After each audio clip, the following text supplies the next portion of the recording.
Hello, everyone. Welcome to the Nathan Markley Show.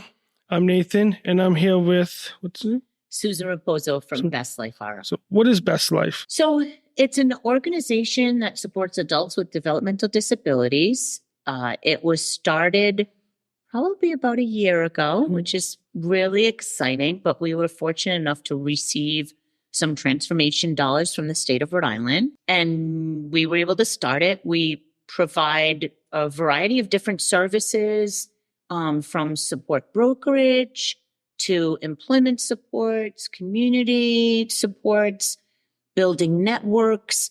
It's really about customized life support. So it's really working with people and their chosen allies to figure out what they want their lives to look like. So it's cool.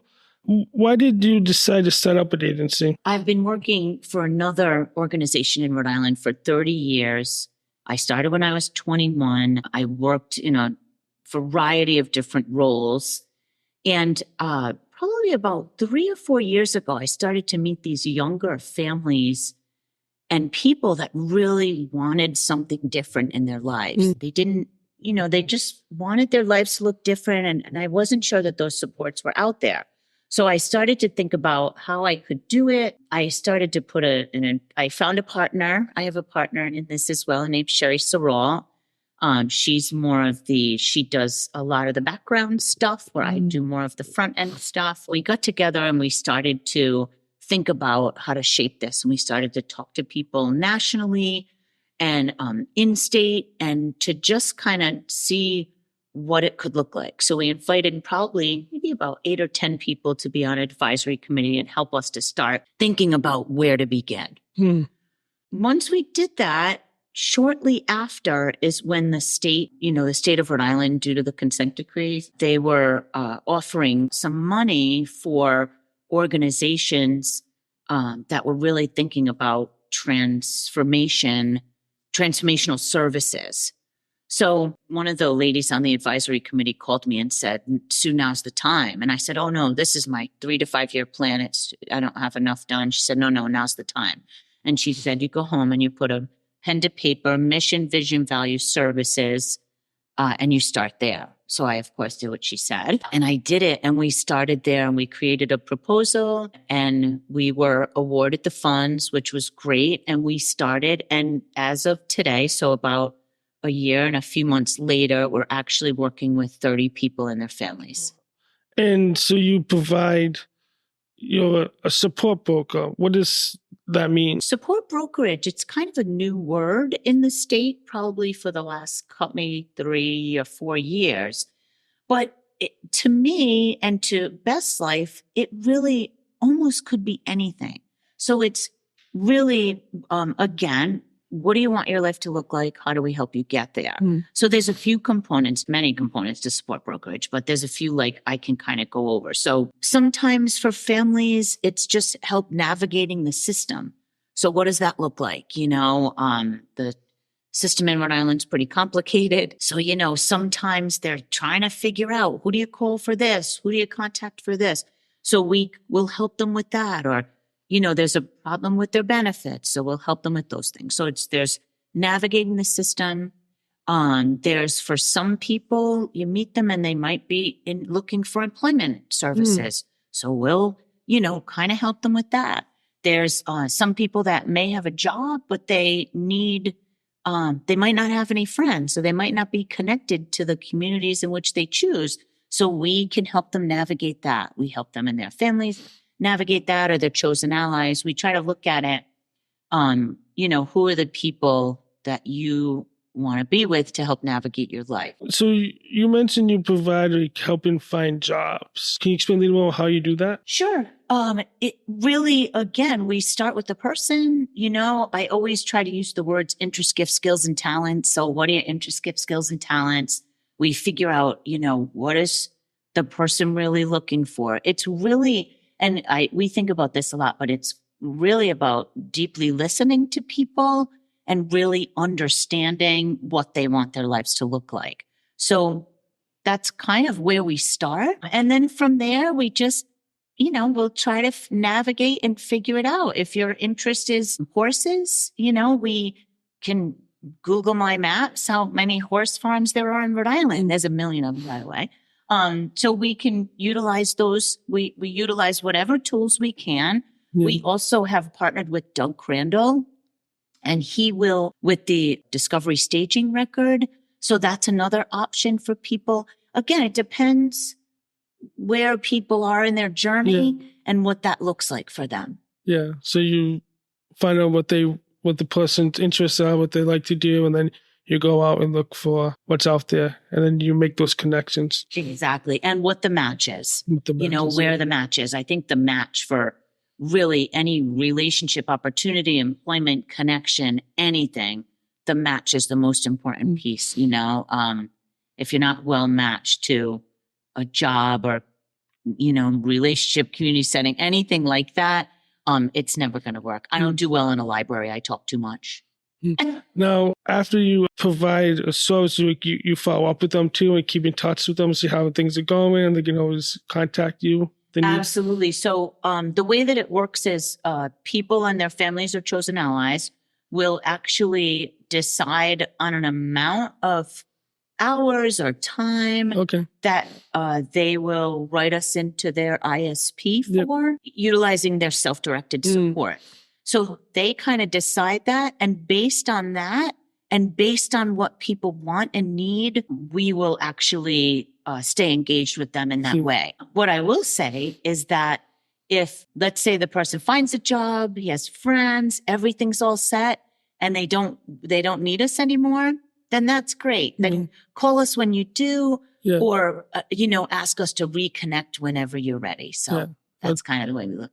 Other than helping with finding a job, what are other things you help with and like experiences from people you help with? So I can actually give you some examples of that if you'd like. Yeah. So we actually are working with a gentleman. He's going to college.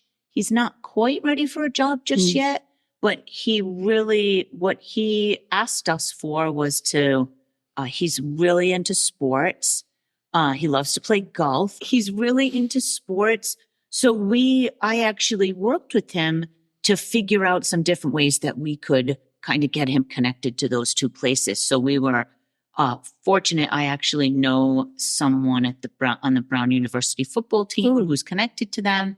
So he and I were able to go visit their office and meet with the head coach of the Brown football team, and to really kind of get an understanding of how they play the game. He got to see the back end of what they do. It was really, it was an excellent time. He and I volunteered at a golf tournament, so he could kind of meet some other golfers and really connect with other people who like to play golf as well. So we did that.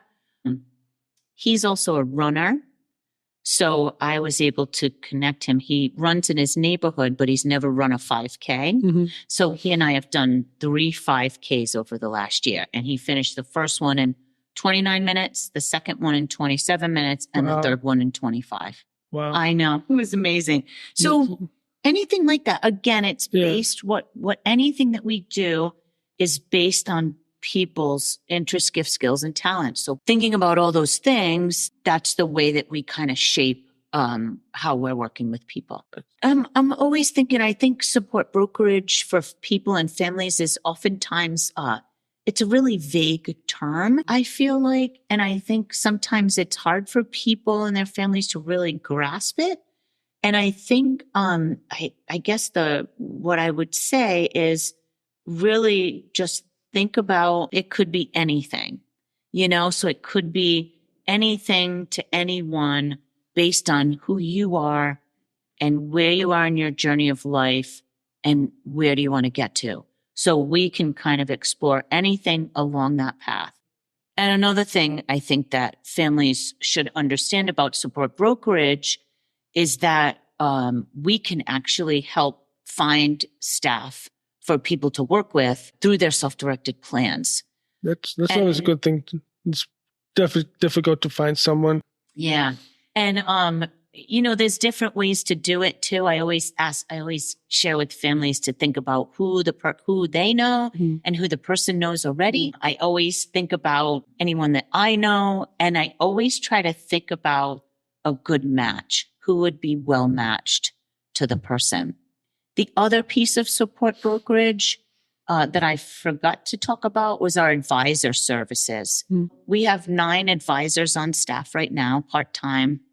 And the advisor role actually really kind of focuses with people on where they are in their journey and what they want their lives to look like. So the advisor, if it's a person that, again, wants to connect with the sports community, the advisor will help them connect to the sports community. The advisor can also help kind of see what's available in their neighborhoods, or they could walk the neighborhoods and see what the resources are there for them to connect to. And the way that we look at the advisor, again, is we ensure that they're well matched. So if the person really likes sports, we will connect them to an advisor that really likes sports as well. And then the person ultimately chooses if they feel that advisor is a good match for them. So, and then the way that relationship works is that's actually considered support brokerage, but utilizing an advisor. So that's another piece of it. And sometimes the advisor, again, it could be weekly hours. It could be monthly hours. It's really individualized to who the person is. It's always nice to have someone to help out who knows how to access the systems and make those connections for you. I totally agree. Even if it's a little bit of time or a lot of time. And you know what? Sometimes it might need to be a little bit of time, and sometimes it might need to be a lot of time. So it really depends on, where you are on that path. So I always think about that. So with the transformation grant you got, it sounds like you've done a lot of work with it to help build an agency to help others with that self-direct support. Can you tell us a little more about what you've done? Sure. So we are actually a fully licensed DDO. We're a developmental disability organization in Rhode Island. We are a Medicaid provider. We've done all that. We actually were able to kind of start to create a really strong foundation for the business with outside professionals, with Sherry and I in different trainings that we were a part of.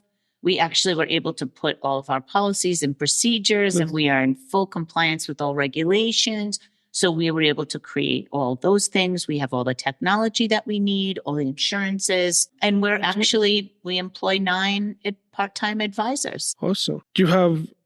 Are you working on any upcoming projects that you can share? Yeah, good question. So we actually recently have partnered with the Developmental Disabilities Council of Rhode Island and Starfire Council out of Cincinnati, Ohio. And we are actually going to start a family leadership network in Rhode Island. The kickoff for that is February 12th. There's a sign up on our website, which is bestliferi.com. But what that will look like is, and at the kickoff, Tim Vogt, who is the founder of Starfire, he's going to kind of help us to shape what it's like and what it's going to look like in Rhode Island. But it's really about families with either children or adults with disabilities connecting to their communities in a way that really focuses on gifts and belonging and doesn't focus on the label of disability. Awesome. That's always good to have. Yeah. So we're excited about that. That's coming up. That's actually going to be a year-long project. We're hoping that 10 families will be involved, and Tim will be doing monthly info sessions, and there will be a mentor, a family mentor as well. Awesome. I think another part of what we offer to people is really to discover what it is that they're interested in or what they want their lives to look like, what's out there, what are the different opportunities. Again, if you've never been fishing, we can try fishing. If you've never been to the arcade, to Free Play Arcade, we can go check it out. And also, it's good to help people. Maybe they try new things. Maybe they don't know they like fishing or like running or playing sports. And you give them an opportunity to do that and find what they really like and what interest is to help them live a meaningful life, Yeah. or be Yeah. successful. I agree. I totally agree, Nathan. If an individual or family wants to contact you, how do they go about doing that? So they could utilize our website, bestliferi.com. There's info tabs after each section of information. So that's an easy way. My email address is sraposo@bestliferi.com. Or I can be reached by phone as well, which is my phone number is 401-230-2708. Well, thank you, Sue, for joining us today. And good luck and have fun. Thank you, Nathan.